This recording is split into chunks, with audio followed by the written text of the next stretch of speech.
This is a 2024 Airstream Bambi model 19CB.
This is a 2024 Airstream Bambi model 19CB. Today we're going to take a look at how to use most of its major systems, starting here at the front. And my name, by the way, is Frank. I'm with the RV shop here in Baton Rouge, Louisiana. And before we get started, I'd like to remind you to subscribe to my YouTube channel. You'll find me on YouTube by searching Frank at the shop. So anyway, let's get started. We're going to start here at propane tanks. So you got propane tanks in there. Wing nut here. Undo that. This whole cover comes off, allowing you to remove the propane tanks to either get them exchanged or get them filled. You can do that with these tanks because they are the smaller tanks that you would typically find like on a barbecue grill. Now, see this little pointer there? Right here, my finger's pointing. Wherever that pointer's pointing, that's the tank you're feeding from. So typically I use it in manual mode, so I usually have the one open that I'm using and have the one I'm not using closed. Now this closes back, it's got like a bungee style fastener there. Batteries live there. Tongue jack up here. Up, down. You got a light right there. Under here you have a bubble level. This hasn't been calibrated yet. And under here is where you would put the manual crank to operate this jack manually. It's got the Demco easy latch, or flat latch as some people call it. When you're going to hitch up to this, this is down. The only time you're going to lift this is when you are unhitching, right?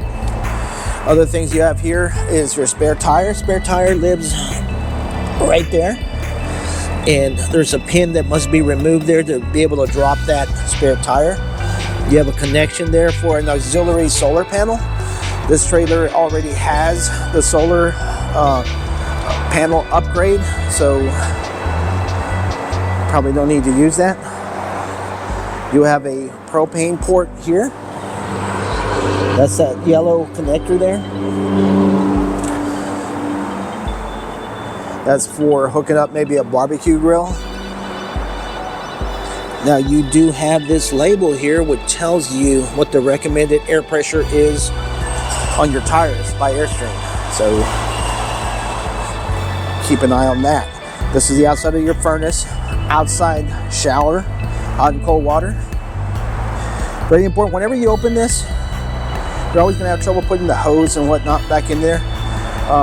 Be careful putting that back in because a lot of time people stuff that back in there and don't notice that they accidentally turn one of the valves open and it ends up dripping water. So this is where you fill your onboard fresh water tank. This is your city water connection. That has a water pressure regulator built right into it. That'll keep your pressure under 50-55 psi. And this right here is a flush. This is to flush your black tank. In here is where you connect your shore power smart plug, dump for your tanks, Gray handle is for the gray tank, black handle is for the black tank. And of course the center is where you attach your hose. Now these handles twist, that has nothing to do with it. They're pull handles to open the gate valve, push them back into close. You have a light right here, and that's the connection for cable in. So no bumper, but you do have this little storage compartment. And then there you will find a number of accessories and things you need, like your short power cord, manual crank for the jack, your awning rod to move your awning in and out, crank for the stabilizer jacks, and an extension hose for the propane fitting that we saw in the front. Lug nut tool right there, plus a bunch of space to fit other stuff. That's the outside of your water heater. Then of course your awning. Now this is a simplified version of Airstream's Zip D awning that they use on most of their trailers that have the manual awning. Your awning rod, of course, is going to hook up there in that little strap that you see up there. Got a couple of manual locks up there. Now I'm not going to open the awning here right now, but I am going to provide a link to a video showing how to use this awning. So look in the description below for a link to that. Now we're going to come in this door. Now, important thing about this Airstream door, so you see we actually have two doors here. We have a screen door. Screen door. You can use that. Close that for keeping the bugs out. And this door will latch securely to the side of the trailer. And we can open it with this little handle here. Now when you're going to close this door, let's say you're going to leave the trailer, you want to close your main door, unlatch it from here using this little push pin. Airstream does not want you to slam this on top of that screen door. What they want you to do is undo that, secure this door to that door, and then you can close it as one, like so. Hopefully that makes sense. Now you do have a deadbolt, which is this guy down here.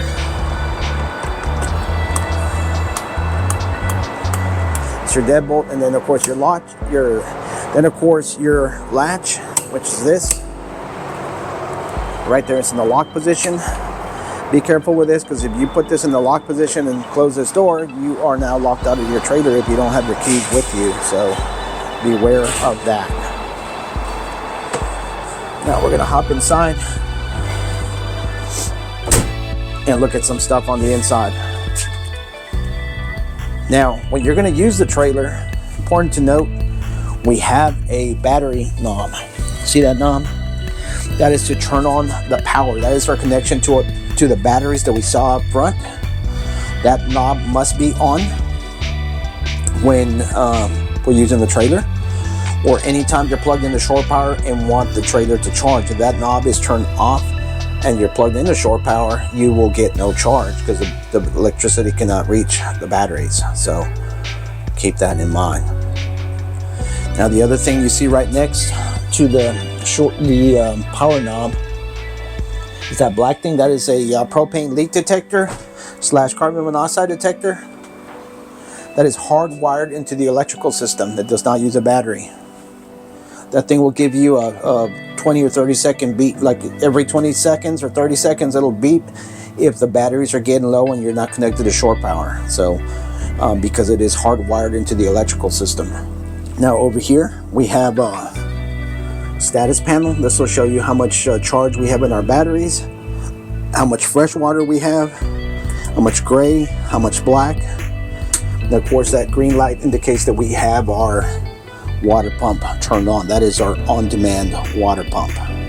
Without that, you'll have no water if you're not connected to city water. This is our indicator for our solar panel. Basically, it just tells you how many watts are coming in from your solar panel. The rest of these buttons are primarily for programming the system. You typically do not interact with that. There's no on-off button. It's just on all the time.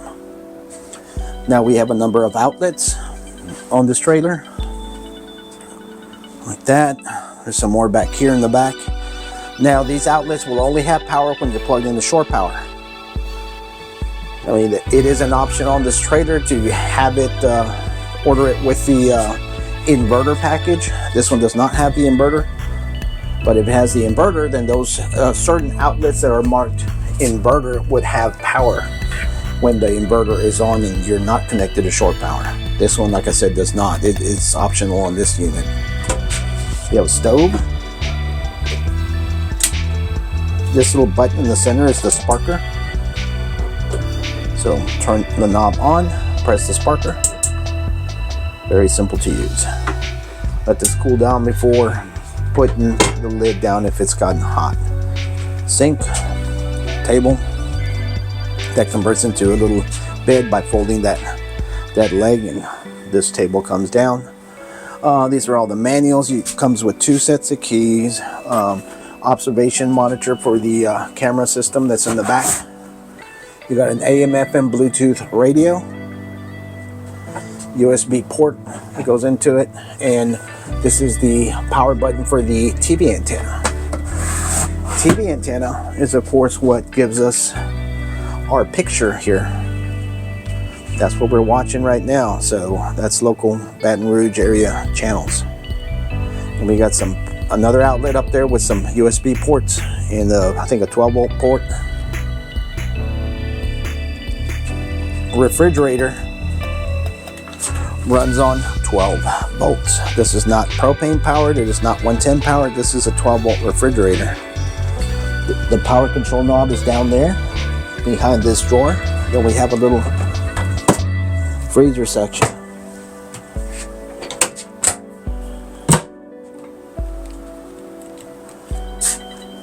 Now some other things we have a microwave. Very simple but useful microwave. Storage under the sink. Up above we have a smoke detector that uses a 9-volt battery. Now up overhead we have our fan. This is an exhaust fan. To use this fan, a couple important things. This knob, make sure you have it pulled down because that unlocks the fan. Then we have an on button here. You have 4 speeds. This button is to turn it off.